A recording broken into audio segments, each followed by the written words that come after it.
then, folks, welcome back to a new division and a new season. Thames have got underway already in League One, and on this very screen, you can see a few things that have occurred.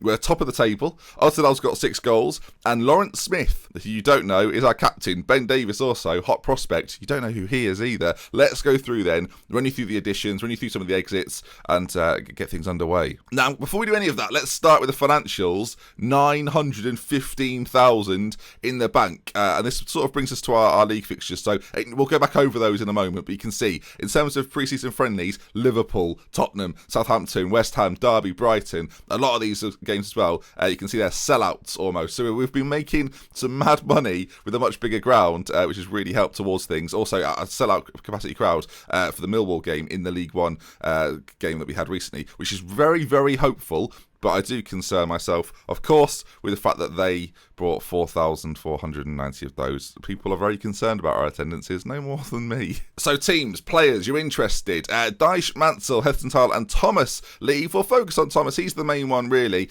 Of course, had a decent season for us last year, and now moves on to pastures new at Bury. Had a decent year, I mean, you can't complain. You look at his attributes there though, you'll see in a moment why he's been replaced. He's a good player, but he's not quite at the level anymore. And we should talk about Adam Dyche, who's brought in £89,000. I think that's our biggest sale ever. A very decent striker that we brought in last season with the sole intention of getting him on a free and then selling him on next season. So that's kind of what we've done. I'm sure he'll be pretty successful at Swindon. He's a decent player. We will come up against him at some point in League One, and he's already got a goal to his name. So Adam Dyche, I look forward to you scoring against me in the future. He plays as a defensive forward though, and that's not what we use. Okay, let's focus on the ins then. There is a huge list. We'll start off with the loan players that have returned for another year. Some of these you'll know already. Keown Harris, though, I was unsure if we were going to get him back. I didn't know if it was going to be the case. He comes in as this is weird to say, a backup defensive midfielder, but a very good backup at that. We know all about him. We know what he's capable of. After 2 very solid years with Thames, or 3 solid, sorry about that. Sorry, Keown. 3 solid years with Thames. He's almost a Hall of Famer in his own mind. Pat Rogers also returns again. Of course, Pat Rogers, we all know him. Holness is back for another year and seemingly is starting to improve as well. 21 years of age, he's got loads of caps for Jamaica. Hopefully he keeps improving this year. Gets his passing up a little bit as well as some of his mentals. We could have quite the player on our hands this year. And finally, Martin Welsh, who sadly is out with a twisted ankle, so you won't see him in today's game against Carlisle. That's right, we're playing them again. It's the marker we set, but he's back again. I did inform you of that last year, but he returns for another year. Really good last year. Hopefully even better season this season. Right, now let's rattle through the 11 remaining players on this list. Strap yourselves in. So do you best remember all of these. Central midfielder, Elliot Holmes, 30 years of age, 2.5 star current ability. I don't believe the star ratings ever, but can play as a playmaker in the centre. As you can see from his attributes, very, very well rounded. Getting on a little bit, we've brought in quite a lot of experience. And what I really like about Elliot Holmes is that he's 30 years of age. And I'm going to be honest, Elliot looks about 15. So that's a highlight for me. Not the fact he's 15, just the comedic element. Next player. Now, Finnish people out there, I don't know how to pronounce his name. We're gonna call him JK, like JK Rowling, or the guy at Jamiroquai, JK. So there he is, JK. Look, he's a better version of Christy Clark-Slocum. Is the brutal way of putting it. But Christy Clark-Slocum's on a t-shirt and he's not. Yeah. Anyway, so regardless of that, I think he's decent. We don't play with wingers. We're sticking with a diamond. That's a bit of a spoiler for a moment's time. But yeah, decent little winger. I think he could be very good for us. 19 years of age. We've got him from HJK. So yeah, delighted. We might see him at some point, but don't bank on it. Oliver Gardner is a centre-back who's really a bit of a backup option. I want to improve our defenders across the board. And Oliver Gardner is one of those players. I don't think we'll see him all that much, so we'll move on.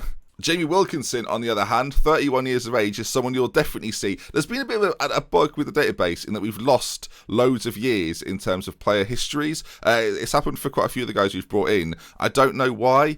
It's an issue. I guess if you search Jamie Wilkinson and then search the fact he's at Radcliffe when the game starts, formerly of Crewe, you will definitely find out that he's a real person. I think it's because I've deleted some leagues in the English tiers, just because our game was, as you've seen, it loads quite slowly. I've added some of the bigger European leagues in, and I've got rid of some of the lesser leagues for the purposes of what we're going to do from now on.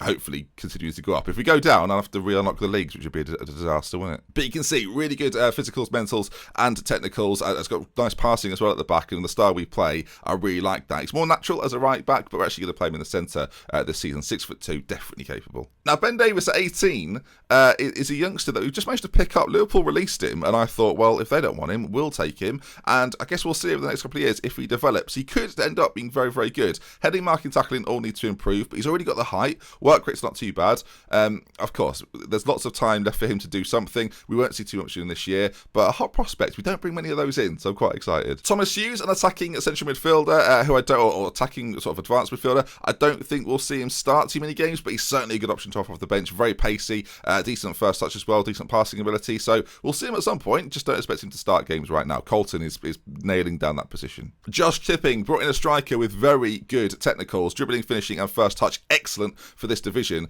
If you take a look, and a similar situation was at Chesterfield, so he's definitely a real person. We've gone quite a golden oldie. We've not got too many regens in. We've gone back to getting in players that were probably around 17 when the game first began.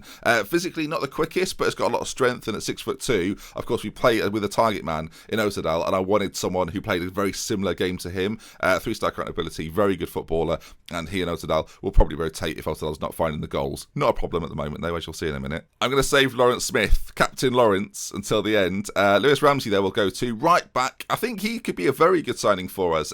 Was brought in as a bit of a backup, but I think actually, looking at his attributes, quite well rounded. Not stand out in terms of marking and tackling, but physically very quick. Great crossing, great dribbling, great first touch, and his mentals are nice for what his position is as well. A fullback who can play on attack, so we might sort of venture with that at some point. But again, similar situation.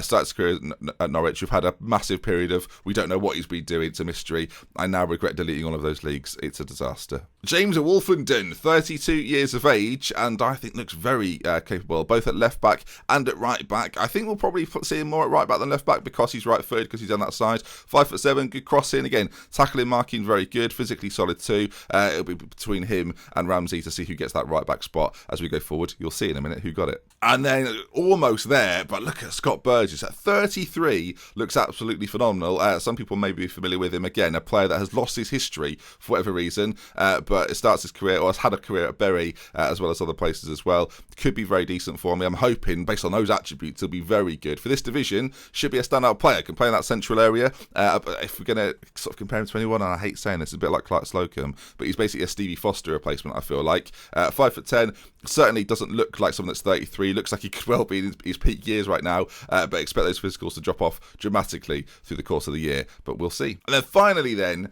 Captain Lawrence Smith, brought in, he wanted to be captain, and he's on £4,000 a week, and here is why. There, my friends, is ball-winning midfielder, and the reason Keon Harris is not starting in the defensive midfield spot for me this year, Lawrence Smith. Tackling, passing, free kick taking, corner taking, crossing, positioning, work rate, physicals. At 30, this is his peak year, I feel like, and we've got him at a perfect time. You'll never guess what. That's right. No history at all, but I can confirm that he's a real person, and he starts his career at Bolton. I think he may still play for Bolton's youth team, so he's a real person. I mean, Lawrence, you're going to have a fantastic career, mate. So if you start a Bolton save, he'll be on there. But it's so annoying. Regardless, though, those are the signings. No money spent. We had a little bit to spend. If you look at the finances, you can see £40,000 to spend, and I spent none of it. So I'm working with the free transfers. A lot of money was brought in from our pre-season friendlies, and if you look at our pre-season friendlies, you can see by the attendance figures alone, West Ham, Liverpool, Brentford, and Tottenham all sold out. Celtic, Southampton very close as well. And we also sold out a league game against Millwall, and that's where we're going to go to next then. 3 games so far played this season, a 5-3 win and a 5-0 win in the league, and a 1-0 win in extra time over Southend, which was probably the best result of the 3. A 5-minute sending off for Andrew Murray. Ben Cousins on 109 minutes, but yeah, 10 men beat Southend. That's probably our best result of the whole start of the season. And then Yeovil, I mean, we'll talk about them because we started off this season and within 17 minutes, Altadal had himself a hat-trick. I love him. The next game, he wasn't too bad either. Got a couple in that one as well, and has got 6 goals in 2 league games, and he's on for a fantastic year. I've signed him up to a new contract. Hopefully he just continues to be a monster for me. I think he might be one of those players that just performs better than his attributes, and as they're seemingly going down, I think that's to do with training and the start of a new season. I'll sort that out eventually. He's just got to learn to live with it. Last year, he got 14 and 18 when he was brought in the January. This year, I dare say he looks set to beat it. We have Watford coming up in a Carabao Cup match, and that's going to be a secondary. We're doing an extra episode for the Watford game, if those are interested in that. Carlisle's the only league game we're going to play today, so if you want to watch that, there'll be a link at the end of the video, as well as in the description, to see that Carabao Cup game against Watford. They're a Premier League side, but I wanted to play our league game, and especially against Carlisle, so I don't want to do them together in this episode, because we're doing lots of transfer stuff. And it's just occurred to me now that we don't have a game for 3 days, so let's move forward towards Carlisle, and let's see then. Also, I need to show you very quickly before we move on, actually, our prediction this season, despite being top of the table with 6 points, is not top of the table, it's 14th, which is higher than Carlisle for the first time ever, it feels like. If you're a Millwall fan, sorry about the 5-0 demolition job. I didn't think it was going to happen. We actually got £100,000 for the game against Millwall. How many London clubs are there? Because that could be useful. Looking through, I'm sure there's more there that I'm failing to mention. I dare say some of the bigger sides were in League 2, but regardless. Now, of course, we're in the August period, and as we've moved forward a little bit, and there's a new goalkeeper coming in as well. We'll call him Clark, I think, instead. 21 years of age, a Jamaican player. We'd love a Jamaican these days, apparently. But yeah, I think he looks decent as sort of a backup option.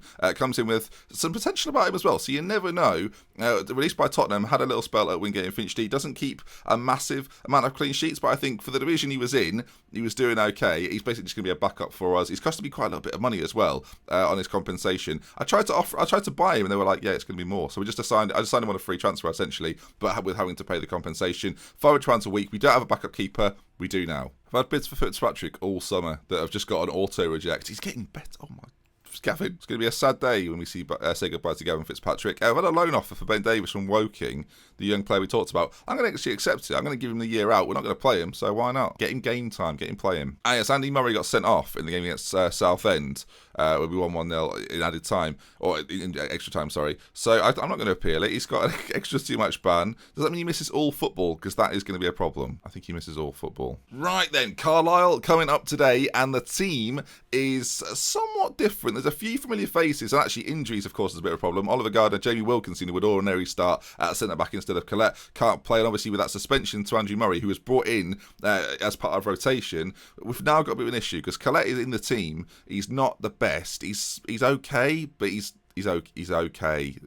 He's not really okay. Fitzpatrick can go then. Ramsey will get the start at right back. Collette, Holness, and because of an injury currently to Martin Welsh, Wolfenden's going to come across and play on that left-hand side. Beautiful that he can play in both positions. In front of them, get used to this. Lawrence Smith is the new rock ball-winning midfielder in the centre. Very often, though, more so in these recent games, I've taken him off as part of a fitness thing, but him and Keon Harris will certainly share that role this year when tiredness sets in. McDonnell, who we saw a little bit last year and are definitely seeing this season, sits in that playmaker role just to the left-hand side.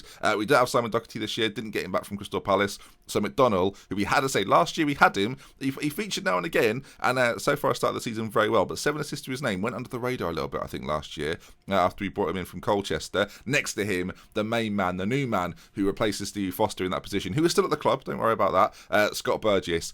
Again, get to see this name, this midfield now of McDonnell, Burgess and Smith. That's where things are happening. But luckily for everyone watching, the familiar names are still here. Paul Colton, Altidale and Pat Rogers. They're the front three. They're the trio. I was never going to break them up.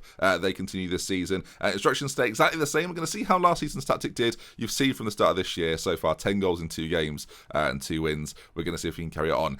Carlisle, the team we're playing today, of course, the side that have finished above us in the last 2 seasons, but in some of the league games we've had the best of them, so it's time to prove that again, once again, today. They're playing a 4-4-2 tactic, and we're going to passionately say, go out there and impress me, and the team are a little bit, I don't know why they'd be miffed. But we've had a fantastic start. I can't say that enough. Altidale has been banging in the goals. It's whether we can continue it today. We are, of course, in the white kit shooting from right to left. And they are going the other way because there's the rules. And already their goalkeeper has got, I don't know if he started with that injury and they're risking him, but he's a bit tired. Can he hard tackle goalkeepers? I feel like it's unnecessary. Corner kick there. McDonnell plays it in. Holness is there. I think it's hit. It's a disaster for Chapman, and it's also been disallowed for pushing.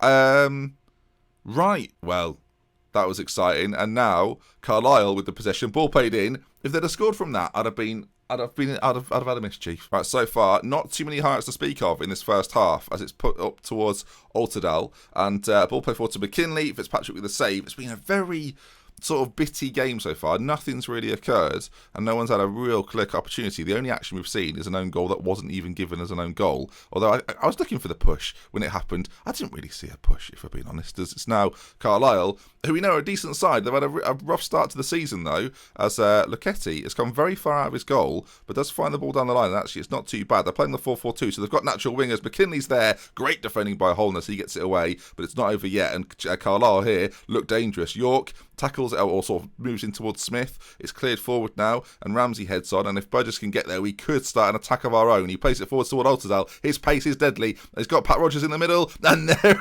he is, Patty Rogers, with one of it, not his first goal of the season, but he's got another goal for his season. Altidale with the assist. Every time that man plays, things start to be happening. And after 42 minutes, I think it was, we get the first goal in the game. 1-0 away from home. Altidale, you can see they're sprinting down that line. 17 acceleration. That will always get him there. And Pat Rogers in the middle. Dabs it home. Will he do the celebration? Has he got a celebration? He's doing the shopping trolley. That's what it is. We'll assume shopping trolley. It's hard to be sure. It's a corner now, just before the end of the half to Carlisle. A chance. It's sort of deflected out. Can we get them and beat Butcher to the ball? We can't quite. But we seem to have cleared the danger as Burgess... He's not getting sent off. I mean, the time's up, ref. You might as well just send them all in. That was so minimal. He's not getting sent off for that. Ref, come on, please. Ref, don't do this, ref. You don't need to, mate. Come on. There's no need. Burgess, what a bad way to make a first impression. Well, that is annoying. Both of our midfielders, all of our midfielders are on bookings, and now I've had one sent off. Now, C. Foster's going to come on. Colton's going to come off, and we're 10 men. We're good with 10 men. We proved it against Southend. What a silly sausage, though, as we go into half-time. We're now down to 10, which we don't need to be at all. Come on, lads, we're a man down, but we can still get the result here. They listen keenly. Or kindly say, you weren't that bad. I've got faith. You can do better. And they all seem up for it. Stevie Foster, big performance needed from you. The man that replaced you. Fill his shoes for 45 minutes. Come on. It was going so well. We've had a couple of sort of needless red cards in this season so far. I don't want to say it's the influence of Altidale, but... I think it's the influence of Altidale. The ball's played up towards him. He gets beyond his man, actually. Does something magical. Over towards Pat Rogers. Stevie Foster. He's on. And I think he's hit the bar. Oh. Now, the question is, can we hang on? I'm going to stay control because ordinarily, even with 10 men, we are good at keeping possession, especially with those 2 men up front. But with sort of 10-15 minutes to go, we'll switch it up to the counter and see what we can do. As the corner's played in, it's headed clear. Pat Rogers is on it. He's got that option back out on that left side, and we'll find McDonald, who he knows delivery is relatively good as he plays the ball in, not particularly well. And they get it clear, and now our football's going to have to be good, as that's not great. Collette plays forward to Stevie Foster, though, and there's chances. Altidale, he's a little distance out, takes on his man, shot comes in. 20 minutes to go, let's go to the counter-attack. And as soon as I do that, there's a chance, and they go close, blimey. I don't even know if it had happened yet. Okay, some tired legs beginning to show, and I talked about it quite a few times. Smith to come off, Keon Harris to come in, and just to freshen up that midfield a little bit. We can't have any more send-ins off, especially. But Keon Harris, fully fit, raring to go. As the time ticks away, can we hang on? To start a flawless beginning to the season, we're into added time. It's been very highlight-free, which is quite good, considering we did quite a lot of transfers. The ball's played forward. It looks like we're going to scrape the 1-0, and we do. Away at Carlisle, this team are made of sterner stuff. And if we're to do three back-to-back promotions, this was the start we needed. I don't know how it's happening, but regardless, I'm happy it is. A really good start. The only disappointment for me is that Altidale didn't score, but he did get an assist, so there's that, I guess. Sending off. Great way to bounce back, though. Get the lead and then to get him sent off. Really good. Burgess is going to be banned. I don't think there's anything I can do. I'll issue a warning. 2 bookings, isn't it? And he accepts that. Does it again. Fine. Regardless, though, there we are. Top of the league. Top of the table. 9 points. And Altidale. Dan Chambers is having a good old season, isn't he? My word. 7-3, he's loving life. And Fitzpatrick with 2 clean sheets as well. Got another one against Carlisle, who so far this season struggling a little bit. But us Thames boys, we march on. I will see you in just a moment. If you want to come over and watch the Watford game, by all means, link in the description and join me for that one. But for this episode, that's going to bring us to the end. With love, with care, then, from me, not to mention Thursday time. I'll see you again soon. Goodbye. It's a good start. It's a good way to start the season. Not a good ending, though, Ben. You cocked up your words, you buffoon. And I wouldn't say this if it wasn't true. Watch that episode against Watford. Click the link in the description or the annotation on screen. You don't want to miss it.